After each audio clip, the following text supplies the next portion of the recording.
Gopi Janavallabha Girivaradhari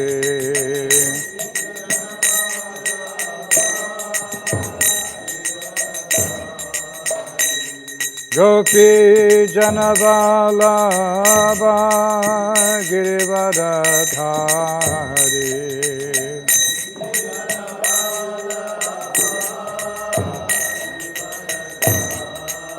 Yashodanandana Braja Janaranjana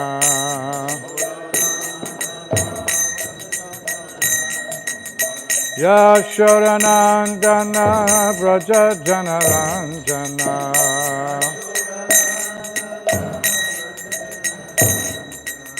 Yamuna Tiravanachari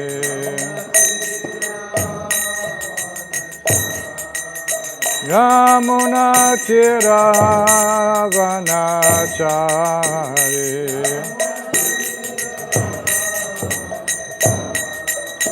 Jaya Radha Madhava Kunja Vihari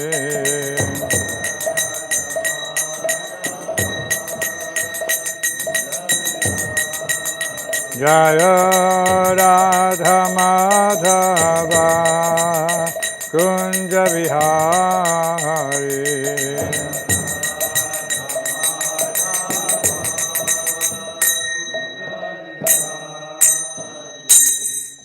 Jayam Vishnupad Paramahansa Parivrajakachaja Satarasati Shri Srimad.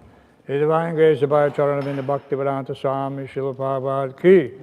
Jaya Nityalila Bhavishta Om Vishnupad Paramahansa Parivrajakachaja Satarasati Shri Srimad. His divine grace Srila Bhakti Siddhanta Saraswati Thakur Swami Prabhupada ki. Ananta Koti Vaishnava Vrinda ki. Granta Raj Srimad Bhāgavatam ki. Gaur Premanandi. All glory to some of the devotees. All glory to some of the devotees. All glory to some of the devotees. All glory to Sri Guru, Sri Gauranga, and Srila Prabhupada.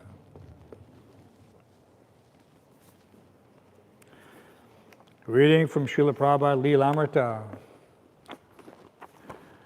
Additional pastimes of His Divine Grace A.C. Bhaktivedanta Swami Prabhupada. Chapter titled, Opening a Temple in Los Angeles. Prabhupada received word from Rai Ram in New York that his editing of the Bhagavad Gita manuscript was nearing completion. When Prabhupada read Rai Ram's letter, he exploded. Nearing completion? I heard this before I started for India. Rai Ram's slow editing was delaying manuscript too much. Although the contract with Macmillan Company had already been signed, the manuscript had still not been submitted. Seeing Rai Ram's editing as a perpetual delay, Prabhupada decided Rai Ram should immediately stop all the other duties and come to Los Angeles. After a few days, Rai Ram arrived. He too settled into the crowded front room of Swamiji's tiny apartment, picking a corner for himself where he could work on the Bhagavad Gita manuscript. After having spoken in the temple in Swamiji's presence one night, Rai Ram wrote home to the devotees of New York. Although his health is delicate, he is not to be held back. After all that activity last night, he continued talking to us when we returned, and then got up at 2:30 a.m. this morning and worked for 3 hours. He just now returned from a 2.5-mile morning walk. So he's not exactly weak or failing, and if we say anything to check him, he tells us that this life has no value if it is not used for Krishna. Last week, Gargamuni was telling Swamiji that he sometimes dreams of how to sell things, and Swamiji said that he also dreams of preaching. But he also told us last night that when he's speaking of Krishna, there is no pain. So when Prabhupada had the heart attack, one of the side effects of the heart attack was he couldn't sleep at night, and he had a constant buzzing in his ears, which continued throughout. So this was, at the same time, we could understand that Prabhupada minimized his own condition. He wouldn't let it stop. And hear what it says. When he's speaking of Krishna, there is no pain. Otherwise, practically speaking, after the heart attack, Prabhupada always had some pain. We were always conscious of that. not to give him any unnecessary. At least when we were young and in the temple, we never thought, let us try to go and disturb Prabhupada and bother him with some questions or do this or do that. Our only purpose from our perspective was to be at his service 24/7. Whatever he needed, we would try to fulfill it as much as possible. And then, because we could see that he was done talking, essentially. Either you were ready to follow these instructions or what was the point? If you still needed to be convinced, then it was, like Prabhupada said, no time. So we're in that section in the Prabhupada Nuga. The next section today is basically time management, spiritual time management. One day on a walk, Prabhupada discovered a special place across the street from his apartment. There, on a neighbor's front lawn, stood a broad, tall tree. Taking a few disciples with him, Prabhupada went over and sat down beneath the tree. On a warm Los Angeles afternoon, this was a great but simple luxury, sitting in a pleasant, sunny atmosphere beneath the shade tree. Rai Ram considered the occasion something to write to the devotees in New York about. This afternoon, I took a stroll to the temple, which is some distance away, and when I returned, I found Swamiji crossing the street from his house, accompanied by Gaurasundar. So I trailed them. Gaurasundar was Govinda Dasi's husband. So I trailed them up close. Swamiji took his seat under a big oak tree which grows close by to our house across the street. Meditation under a tree is very nice, he said. After a few minutes, as we sat there, other devotees came and joined us, all sitting around Swamiji on some unknown person's lawn under their tree. Therefore, in former times, sages used to seat themselves under trees and teach. I know that I am a worthless fool. Here I sit at Swamiji's feet, and my tears aren't flowing or my heart breaking with joy. But even for a fool, Swamiji's presence is intoxicating in the extreme. Srila Prabhupada ki.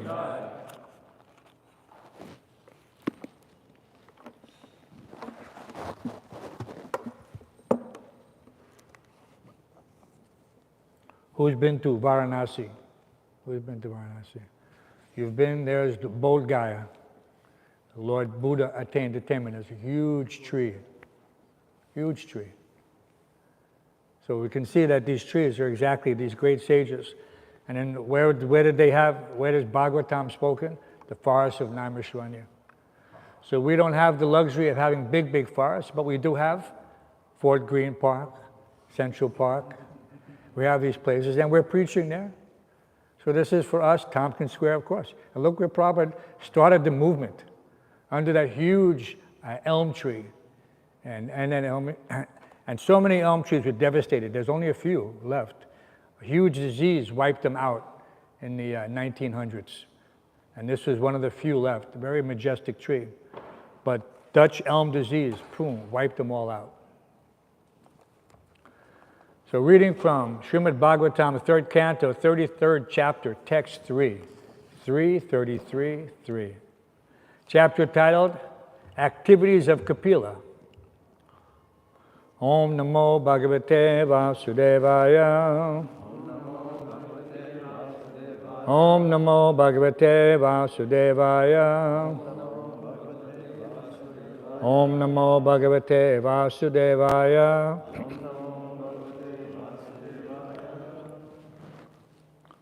Sa eva vispasya bhavan vidhatte.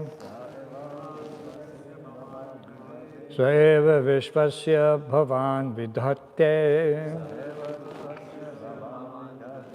Guna prabhahena vibhakta virya. Guna prabhahena vibhakta virya. Sargajaniho vitata visandhir. Sargajaniho vitata visandhir. Atmeshwaro tarakya saharsya shakti. Atmeshwara tarakya saharsya shakti. Please chant.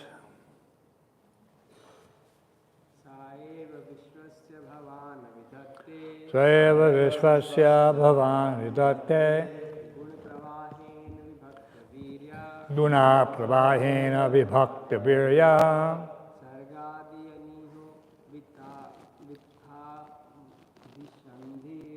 Sargajanto Vitata Visandir Atmeshvaro Tarakya Sahasra Shakti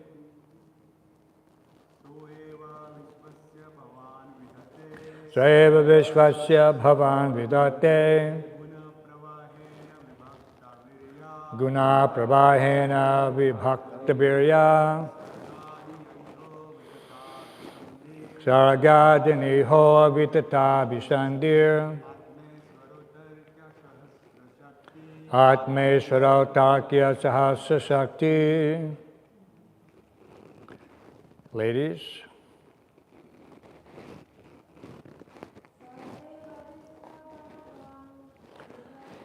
Seva Vishvasya Bhavan Vidate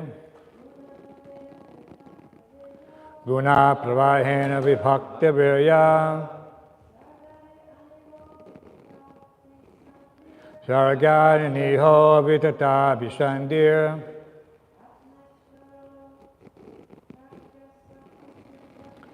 Admeshvaro Tarakya Sahasra Shakti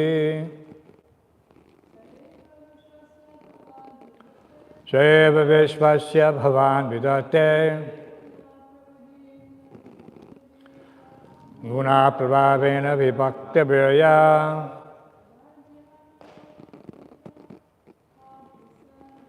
Sargadini Ho Vitata Visandir Atmeshvaro Tarakya Sahasra Shakti. Sa that very person. Eva, certainly. Shri Shivara Govinda Dev Ki Jai. Vishvasya, of the universe. Bhavan, you. Vidate, carry on. Guna Prabhahena, by the interaction of the modes. Vibhakta, divided.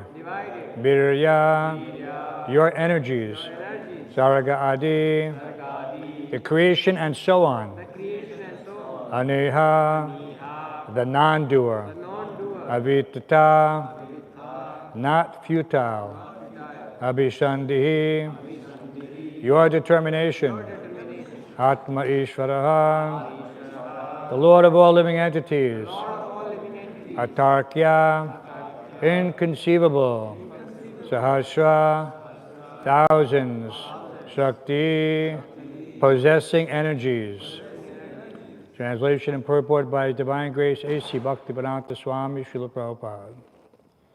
My dear Lord, although personally you have nothing to do, you have distributed your energies in the interactions of the material modes of nature, and for that reason the creation, maintenance, and dissolution of the cosmic manifestation takes place. My dear Lord, you are self-determined, and you are the Supreme Personality of Godhead for all living entities. For them you created this material manifestation, and although you are one, your diverse energies can act multifariously. This is inconceivable to us. Purport by Srila Prabhupada. The statement made in this verse by Devahuti, that the Absolute Truth has many diverse energies, although he personally has nothing to do, is confirmed in the Upanishads. There is no one greater than him or on an equal level with him, and everything is completely done by his energy, as if by nature. It is understood herein, therefore, that although the modes of material nature are entrusted to different manifestations like Brahma, Vishnu, and Shiva, each of whom is particularly invested with different kinds of power, the Supreme Lord is completely aloof from such activities. Devahuti is saying, although you personally are not doing anything, your determination is absolute. There is no question of your fulfilling your will with the help of anyone else besides yourself. You are, in the end, the Supreme Soul and the Supreme Controller. Your will, therefore, cannot be checked by anyone else. Supreme Lord can check others' plans As it is said, man proposes and God disposes. But when the Supreme Personality of Godhead proposes, that desire is under no one else's control. He is absolute. We are ultimately dependent on Him to fulfill our desires. But we cannot say that God's desires are also dependent. That is His inconceivable power. That which may be inconceivable for ordinary living entities is easily done by Him. And in spite of His being unlimited, He has subjected Himself to being known from the authoritative scriptures like the Vedic literatures. As it is said, Shabda Mulat Vat. It can be known through the Shabda Brahma or Vedic literature. Why is the creation made? Since the Lord is the Supreme Personality of Godhead for all living entities, He created this material manifestation for those living entities who want to enjoy or lord it over material nature. As the Supreme Godhead, He arranges to fulfill their various desires. It is confirmed also in the Vedas, Eko Bahunam Yo Vidadati Kaman. The Supreme One supplies the necessities of the many living entities. There is no limit to the demands of the different kinds of living entities, and the Supreme One, Supreme Personality of Godhead alone, maintains them and supplies them by His inconceivable energy. Om Jnana Timranda Shat, Ranjana Shalakaya Chakshur Anmulatemya Tasmai Shri Gurave Namaha, Mukam Karoti Vachalam Pangum Lankai Tegaram Yat Kripatam Ham Vande Shri Gurum Dirataranam. So this, now that Devahuti has heard, and this hearing was not just like sometimes we turn on the radio and this hearing is distracted by so many other things being filtered through our conscious and subconscious. But she's giving full attention. So this is the Vyavasayatmika Buddhi Ekeha Kurunandana. That one cannot have divided attention. Right? It says, what is that? The intelligence of those is many branched. It's like a tree. And sometimes we see people are trying to do too many things. And they have an excuse also. What do they say? I'm multitasking. Right? But you cannot, just like you cannot multitask japa, you cannot multitask the study of this Vedic scripture. You can read simultaneously in the course of your studying. You can, Prabhupada said that in the morning, Srimad Bhāgavatam, Chaitanya Charitamrita, in the evening, Bhagavad Gita, Nectar Devotion. So these things are complementary. So we should follow in those footsteps. Just like now, due to the grace of Arjunananda, Bhagavad Gita class is going on in the evening. So it's almost time to introduce Nectar Devotion as well. This was the standard practice in all the temples. Nectar Devotion and Bhagavad Gita. Not a long class. They would just read a paragraph or two. And then they would go into the Bhagavad Gita. But it's very surprising. Sometimes you'll ask some devotees, have you read Nectar Devotion? And they'll come back and say, not yet. And you're wondering, when does that mean, not yet? That's actually part of the Bhakti Shastri still, I believe. Who's taking their Bhakti Shastri yet? Anybody taking Bhakti Shastri? I know that in the back, yes. Mataji taking. Yes. So Bhakti Shastri is all the preliminary. So we were reading that one conversation, so many nice conversations of Srila Prabhupada in Mayapur or in Vrindavan. So in Mayapur he was talking about how, this is 1976, how he was just about to reintroduce the Bhakti Shastri to be taken yearly in Mayapur Dham. It wasn't given online, it was only given in Mayapur. So you had to be there. So we were there to take our Bhakti Shastri.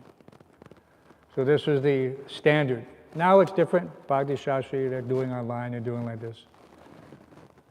I see that many people are also doing by some remote learning. And so that it has to be very carefully monitored. There used to be a test, but it was not an open book test. So in Mayapur, the monitor was there. You went there, you were already prepared, whatever study you needed to do. There is Bhagavad Gita, Nectar Devotion, Sri Upanishad, right? So there was like that. So we had, and they gave it there. But now when there's on remote, anybody could just have the books in front of them and there's open test. So it's not really a test, open book. So that's why Prabhupada wanted it in Mayapur, in person, under the monitor. They would watch you, who's cheating. Because you can't cheat. You're only cheating yourself. Somebody's thinking, oh, I will get this certificate. But the certificate is nothing. It's what you invested into that certificate. That's the return. That's the benefit. So Devahuti was carefully listening. And the result of her listening is that now she's actually describing the position of the Supreme Personality of Godhead, who, by the grace of Kardama Muni, has taken birth in her womb. Such a glorious situation. So we're also getting the benefit of hearing this description. Now it's just starting. Right? But we have the, for us in the temple, this is a daily function. You know, this situation here with Devahuti is a condensed pastime, because we have the teachings of Queen Kunti, which is this whole chapter, this whole section, you know, like that. So this is similar. Teaching of Queen Kunti and Devahuti is different, but similar in nature, same instructions. That due to her realization at this point, we saw that she is able to perceive everything in this realized consciousness. There's no longer simply hearing some philosophical discourse. Right? Now it has been carefully assimilated. Shu Shu Shro Shadadhanasya Vasudeva Kataya. So everything is there by hearing, and then by this careful execution of hearing, because there's no, simply by hearing, one can go on, but if he doesn't act on that, then there's no benefit. He has to take some action. So everything is there. You can hear forever, but if you do not act on it, then the benefit is only partially experienced.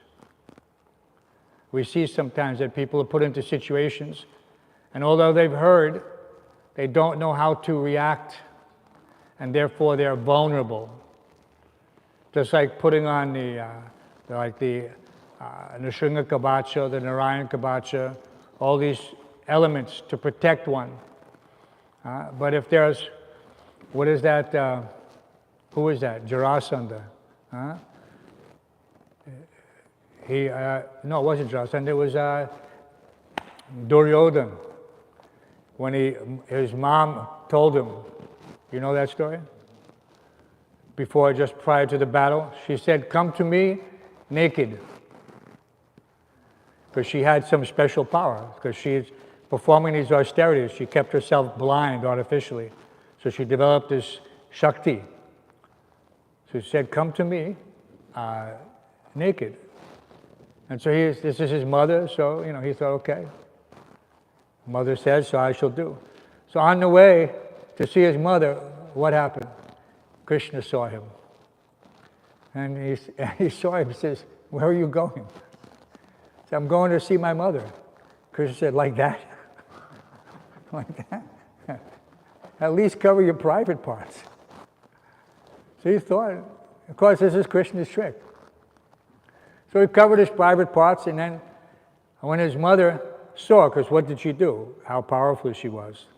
She lifted up her blindfold, and she gazed at him, and every part of his body became iron, except his private parts. And when she saw it, she said, what have you done? He said, well, I saw Krishna, and he told me I should cover my private part. I said, oh, Krishna has done this. Because he knows everything. And then, of course, during the battle, he was defeated like this.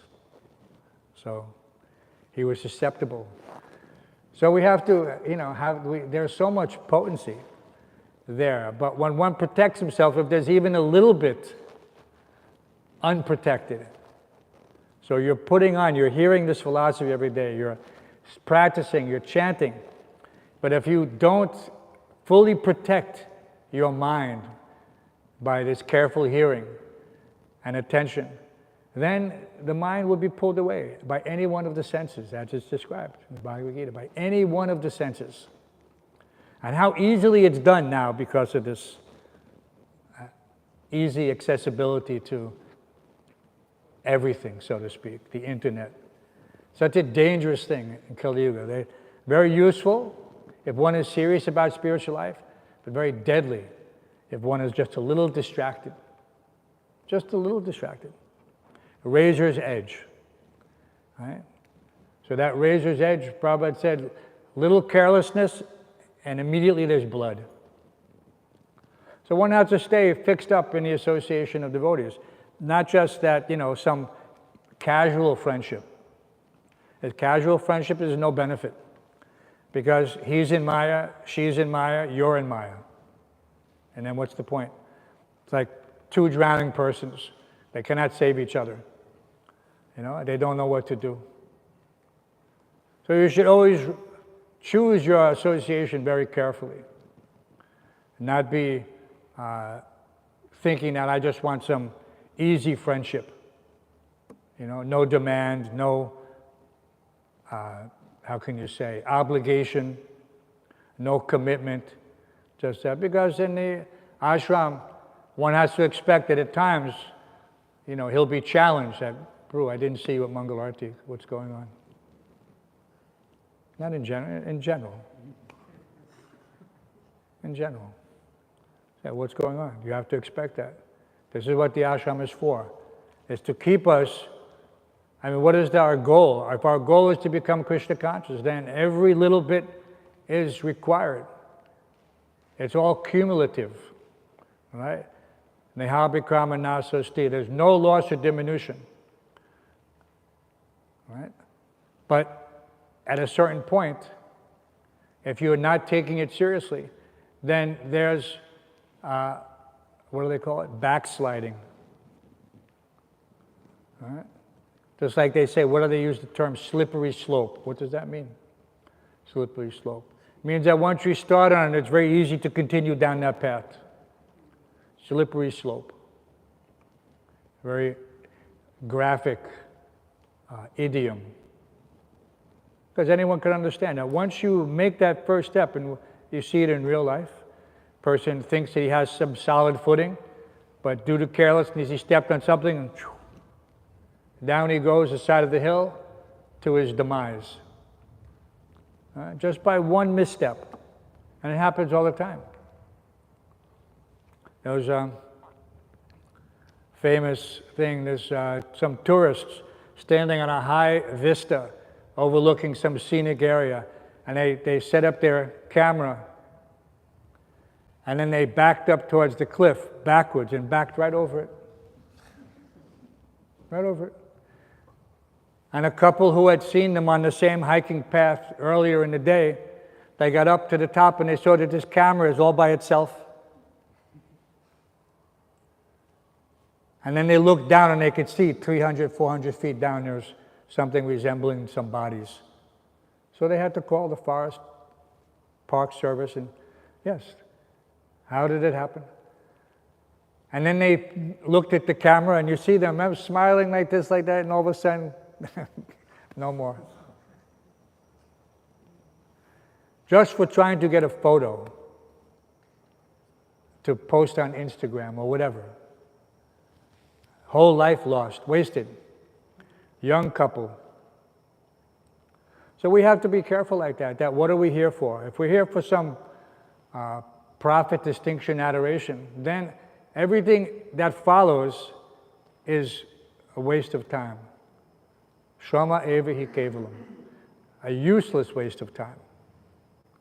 Right?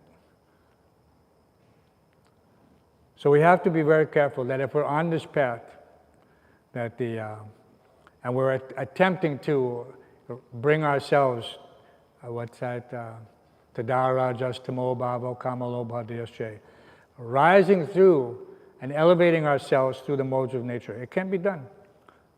It's not so difficult. There's a construction implement called a gantry. And it's a crane. And if you see them on all the tops of the tall buildings, and you wonder, how did this crane get on the top of this building? How did it get there? Because it has certain components. It lifts it up, and then they put it together, and then it goes up another level, and it keeps going up and up and up like this. So it's actually assembling itself to get to the highest point. So devotees are like that. They begin very simple. There's nothing complicated. Spiritual Master asks us, follow these 4 regular principles, chant 16 rounds, like that. Attend the morning program carefully. So these things are all ingredients which are absolutely necessary in order to elevate oneself. Right? And it's being continuously done until you get to the highest point. But it's not a question, it's not that we're simply thinking, oh, I'm trying to elevate myself due to some false ego. We're elevating ourselves. What is the purpose? Is to be a useful servant of the spiritual master. Useful servant. There's actually a term in Bengali or Sanskrit called asara. Asara. It means useless. So those who are not carefully following in the footsteps of the Lord Chaitanya and the 6 Goswamis, then he himself becomes asara, like a dead branch on a tree. Right? There's no benefit. The tree has no benefit. The gardener, what does he have to do? He has to come and he has to prune it. He has to cut it. Otherwise, the tree keeps trying to feed that dead limb until it forms a scar. And then eventually the branch falls off on its own. And so we see this sometimes, that although devotees come and they appear to be very sincere, because they don't act in the correct consciousness, they begin to just look around for some easy situation, how to get by, do the minimum requirements, and that Krishna will tolerate for some time. But ultimately, it backfires. Because what happens is you're not getting the taste. Someone's at the door. You're not getting the taste. And if you don't get who can stay there? Rasavagyam rasopyasya paramjasvanavartate. If you're not getting this higher taste, then you're thinking, why am I here? What am I doing here? I have so many friends outside. They all like me. I'm such a nice guy. I'm so friendly. I'm so outgoing. I'm this, I'm that. This is the nature of the material world. Everything is manifested in this way. I mean, what is Instagram except your false ego publicly displayed? All right, look at me. I'm different than the other 8 billion people who are on this platform. Or I'm trying to be different, trying to make unique. I have 4 million followers. You only have 3,999,000. So therefore I'm better than you. So this is how people are judging. So by Krishna's mercy, we're free from this negative attachment, because that's what it is. It's an attachment, and it has a very negative effect. If you're using it in Krishna service, we have Instagram, right? ISKCON New York City Harinam, ISKCON New York, we have. But what do you see on that? You see the beautiful forms of Sri Sri Radha Govinda. Or you see the Harinam party out on the street. Very attractive. So these are the things that we're hoping. Of course, if we think we're an influencer, what is that? Palam parachiyate. You have to judge a thing by the results. So, if all of a sudden, and many people have done this, they're saying, I'm using this in Krishna service. Okay? But the ultimate test is whether or not that person is able to save himself and others. If someone is saying that I'm a lifeguard, and he's sitting in the chair on the beach, and then someone's drowning, and he says, no, that's too far away from me. I only go if they're within 50 feet. So then what kind of lifeguard is this? So our duty is to save the fallen conditioned souls. We go out of our way, above and beyond the call of duty. We don't think, no, I'm limited, I cannot do this. No. Actually, everything is there by our combined strength. Yes, if there's only a couple devotees, it's very difficult. You can only do so much. Because then you're doing everything, there's no time for other things. Things get slack, Even Muchukunda. Everybody knows the story of Muchukunda, a great king fighting on behalf of the demigods. And he was enlisted specifically because of his renowned prowess, and this is a danger. So he was known, and so the demigods recruited him. But he's fighting on behalf of the demigods for so many years. And 1 year, one demigod year is how long on our planet? Anybody know? What is a demigod year? All right? 6 months of our time is there 1 day. That's there 1 day. So he's fighting for years for them, and then he said, I'm tired now. My muscles are all slackened. I need to go take rest. Right? Sometimes we also need to take rest. Right? And so they asked, do you any benediction? First they cautioned him. He says, we just want to prepare you that, you've been fighting with us, but time has passed on the earthly realm. You're in Swaha, the Bor Bhava. So he says, nothing is the same now. You're in a different yuga. So all of your family, relatives, everything, your kingdom, everything is gone. Not just your family, I don't know how many generations, he said, but dozens of generations. There's nobody alive who knows you or that you know. Nothing. He said, okay, what to do? He said, at least let me go sleep and have the benediction that if anybody wakes me untimely, that I can burn him to ashes. So he went to sleep in the cave. First, when he came down, who knows how he came? He doesn't say. But he's transported from that dimension with the demigod, back down to the earthly dimension, and he immediately noticed that, what happened? All the trees are like leaves of grass. They're so small. He was a giant because he was from the Satyuga. Everything was so small. All the animals, everything. To him, they're like insects now. So much time had passed. So he went into the cave. He said, okay, at least let me sleep. And then what happened? Rancha, Krishna, tricked this Kali Yavana. Kali Yavana was trying to have a fight. He wanted to fight Krishna. And he was calling Krishna all bad names. And he come and fight me.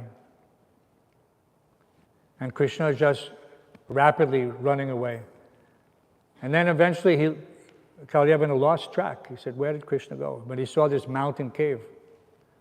So he went inside, and in the darkness he saw this sleeping figure. And they started to berate the figure, but there was no reaction. So then he kicked him. And then Muchukunda woke up. And as soon as he woke up, he looked around, he saw in the haze this figure. And this person is obviously very annoying and offensive. And so immediately used that power, that if he was woken to burn him to ashes. But then what happened? Krishna was also there. So then he got darshan of Krishna. And of course, if you read that pastime, so many nice prayers. It took him a moment to recognize, but he could understand Lord Krishna's glowing effulgence and his description. How would we know? How would we know if we met Krishna? If not for the description in the Srimad Bhāgavatam. The stage is there. So this recognition is in itself a great achievement. How many people know what the Supreme Personality of Godhead looks like outside of the International Society for Krishna Consciousness and the Vaishnava Sangha? Well, they don't know what God looks like. They think he's an old man, or they think he's impersonal. So what good fortune have we? How can it be compared? How can it be valued? If you want to put a price on it, it's priceless. This knowledge is the king of education. It's the most secret of all secrets. It is the purest knowledge, and because it gives direct perception of the self by realization, it is the perfection of religion. Everlasting and joyfully performed. So this institution for higher education is a very exclusive situation, and many people don't take it seriously. And so they come and go, like this. But if they get the mercy of the Vaishnava, if they get the mercy of the spiritual master and Krishna, then they'll take it seriously. Only then can a person fully dedicate himself. There has to be the change in heart. Without that change in heart, there's no possibility of getting access. It will always remain out of reach, just out of reach. How many people we've seen coming after so many years, they come very close, but then it's like they cannot take their purification, and they have to back off. You know, prasadam is always prasadam. It's not the fault of the prasadam. It's not the fault of Radha Govinda. You know, someone said, oh, the devotees were mean to me. You know, they didn't treat me with the respect that I was expecting. What is that? Expectation. So that in itself is the disqualification. It wasn't the devotees. This is the material world, the conditioning that unfortunately doesn't give that person the cultural background to tadvidi pranipatena pariprashnena. Approach a spiritual master, inquire submissively, and render service. It's not rocket science. But people cannot, it's difficult. Because we're conditioned to be what? Falsely independent, falsely proud. So all these things are the anarthas. Sarvapati vinirmuktam tat paratvaina nirmalam. We have to get rid of these upadis, unwanted things. You know, and it's emphasized so many times, anya vilasata sunyam. Free from all these things. But we don't always emphasize. Sometimes we say, no, just take it easy like that. Yes, for someone who wants to take it easy, you tell them to take it easy. But our training should be that when we see that a person is ready, don't hesitate. And say, you know, how is your realization with regards to your current reading? Are you getting what you feel is sufficient for you to take it to the next level? You know, you have to give them a little, and they'll think in their minds, okay, there's another level. There's multiple levels. It's not just nice prasadam, it's not just nice kirtan, no, this philosophy is so, how can you say, it's unfathomable almost for the outsider, how deep it is. Sometimes it's unfathomable for us when people, you know, they use this term now, dive deep into the philosophy. You know, as far as I know, that's what we were always doing. But now it's a new term, and they have different meanings for it. Sometimes it means to go, you know, we're studying it in two ways. You know, you have rasa and you have tattva. And so some people want to try to emphasize one over the other. And Prabhupada always cautioned us in that respect. Don't try to go beyond. Like I said, just like swimming, overestimating your ability will lead to a disastrous situation. You know, if you're not Bhakta Vasili swimming across the Hudson River, you could leave your body in the middle. I've seen many devotees leave their bodies in the Ganges. They thought, no, I'm young, I'm strong. The currents in the Ganges are very tricky. And sometimes it's super wide and super fast. And many people have barely escaped death, and some have not escaped. Of course, the Ganges, to die in the Ganges is a very special benediction in and of itself. But that wasn't their attempt. They weren't trying to die, but they overestimated their capabilities. So we should never overestimate our capabilities and put ourselves in a situation where we could be compromised, right? The simple thing is butter and fire. And Prabhupada used these two terms because it's easy to understand. In the association with fire, butter melts. How quickly does it melt? Everybody who's ever had any experience cooking knows. You put that butter in a hot pan, it's done, it's finished. So if you are in the wrong situation and you're not protected, you know, and this protection goes deep, many layers, in the brahmacharya ashram, in the grihastha ashram, in the sannyas ashram. All these different ashrams have their built-in layers of protection, but you have to take advantage of them. You can't isolate yourself.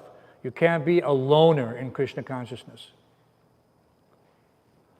Sometimes you hear it. What's the danger signal for a bhakta leader? You hear from her, I don't like to chant with the devotees. I like to chant by myself.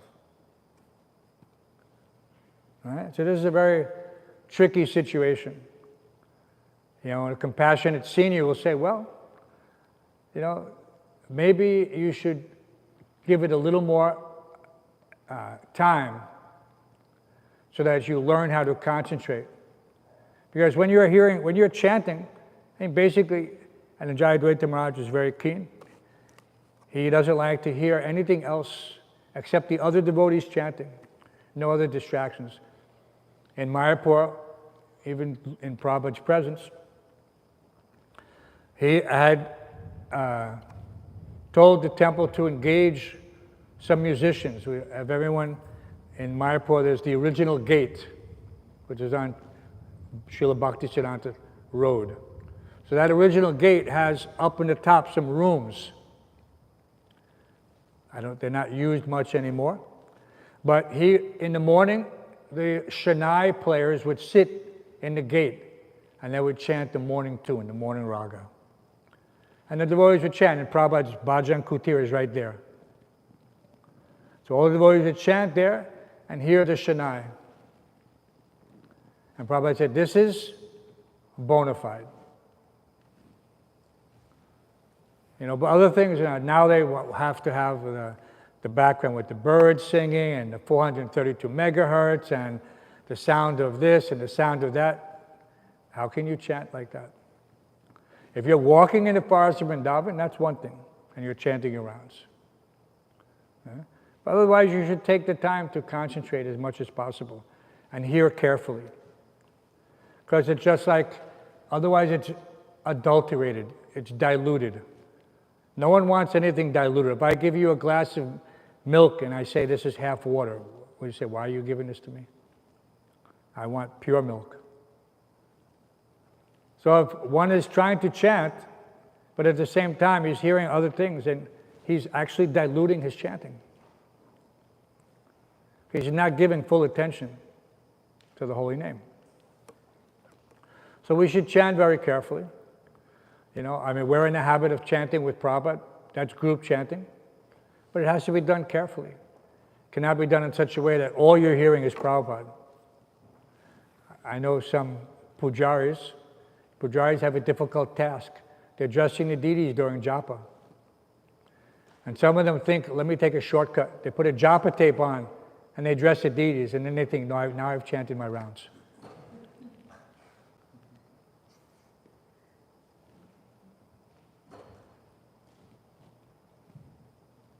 So this is all mental speculation. These are not your rounds. Prabhupada can't chant your rounds for you. And sometimes we joke, Prabhu, can you chant my rounds for me? No, it's the same thing. Yes, it's difficult. It's supposed to be difficult. Purification is difficult. What's the benefit? Even in the material world, what do they say? No pain, no gain. But our pain is to concentrate on the essential basics of our sadhana, because this will protect us.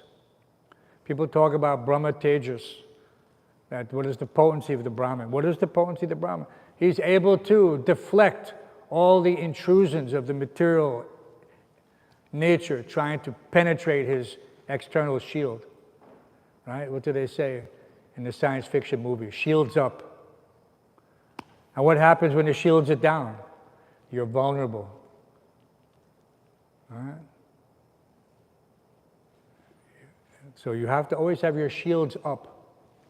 And that can only be there when you're chanting your rounds, right, as much as possible. Otherwise, everything is a distraction. Any little thing can distract you. So this is, for us in the ashram, very clear cut, what the benefits are, what the obligations are. It's not a big endeavor, over endeavor, right? We have the niyamagraha and niyamagraha. Over endeavoring for that which is difficult to obtain. That doesn't apply to our situation. Unless you're, like I said, you're doing something which is materially contaminated. And you see that people are trying very hard, but they're not getting the result that they want. And so it leads to frustration. Over endeavoring for that which is difficult to obtain. Unnecessary. But endeavoring to please Krishna, if one is balanced in his approach to this, then he cannot be lost. He cannot be lost. But if one thinks, sometimes what happens in a race, if a person is not experienced, if he doesn't know how to pace himself, and he tries to sprint, but it's an endurance test, then halfway through, he has no more stamina. He cannot do it. So he's trying, he's using all of his energy, but he's using it up in an unbalanced way. And then he can't complete the race. And so then he loses, she loses. So what's the point? So we have to take everything very carefully. That's all. And then there won't be any interruption. You'll find everything goes very nicely, just what Srila Prabhupada is telling us, without any. And then if you're not experiencing that, then you have to ask your sincere God brothers that, I'm having some doubt. I'm not getting the taste I expected by this time. I've been doing this for 6 months. When are my eyes going to be opened with the torch of knowledge? When does that happen? But it can happen in an instant, as Prabhupada has told us. And we see that there are those who, for them, simple for the simple at heart and difficult for the crooked. So this is, again, just another simple saying that Prabhupada gave us, but it's very illuminating once you appreciate it in its full context. That is something simple. He understands that I am properly situated. By the grace of the Bhagavad Gita, by the grace of the nectar of devotion, the nectar of instruction, everything is clear. I know that my position is very small right now, but I can see from having examined these texts that this is the absolute truth. And therefore, I no longer have any hurry or worry. Just a matter of time. Prabhupada used the example of a woman, after she's married, she wants a child, but she has to go through 9 months. So this is the natural situation. We shouldn't expect that it will happen instantaneously. No, it doesn't. But if one is impatient, what is that verse? Attihara, no, prasacha, prajapanirva. No. Say it again, loudly. Yes, the 6 principles. Utsaha, Nishtaya, Dharya, Tat Karma Bhavatana. Thanks to Sri Gopal Prabhu. And that nectar of instruction verse. That enthusiasm, firm conviction, and patience. So these things have to be there. And sometimes he's thinking, no, I don't like this. These people are not what I expected. They're not as friendly. But friendly on what level? You know, if you're looking for some friendly association just so that you can, this is the other side of that verse. That's the Prajalpa Niyamagraha. Jana Sangha Chalodyam Cha. Avoid worldly minded people. Avoid people who are just talking for the sake of talking. What does that talking do? It's described that like the croaking of frogs attracts the black snake of Kalasarpa. That Kalasarpa is time, but time ultimately is death. Time I am destroyer of all the worlds. So one is just simply talking and talking. He's simply attracting the black snake of death. So don't talk unless it's absolutely essential to your service, to enlivening others, for preaching. And when Prabhupada, what did Rai Ram mention? He said, when Prabhupada is preaching, there's no pain. There's no pain. And there's many examples of that. When you're speaking to someone about the philosophy, you're not thinking about, I have to go back to the ashram and wash my laundry and clean the bath. No. You're absorbed in the nectar of preaching. And you realize that this is actually the important thing. Other things, I will make the time for it. It will happen automatically. But this preaching is so nectarian. And so this is why we see that those who have that taste, they're never lost. They're never lost. So we have to be convinced. So we have a big day today, the Sunday feast. So much preaching is there. So many new people are coming. The darshan room, Bhaktivedanta youth services, everything has to be ready. The restaurant needs to be cleaned and prepared for the guests.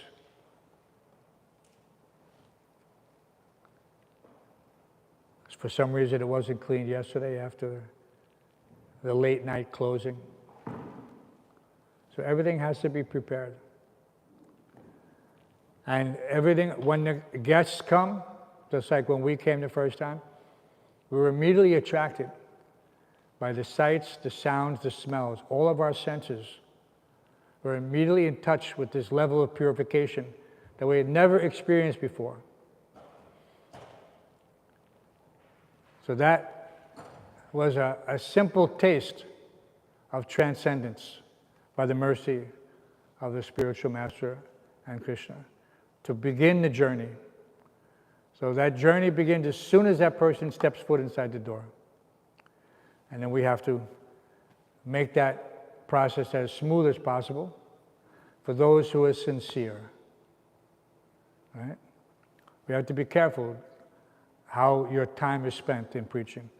Sometimes you'll see someone like Prabhupada said, what can your 2 minutes, 3 minutes preaching do? Give them a book. Get them to take the book. It's a where sometimes get caught up that, I can help this person and end up talking to somebody for 20, 30 minutes.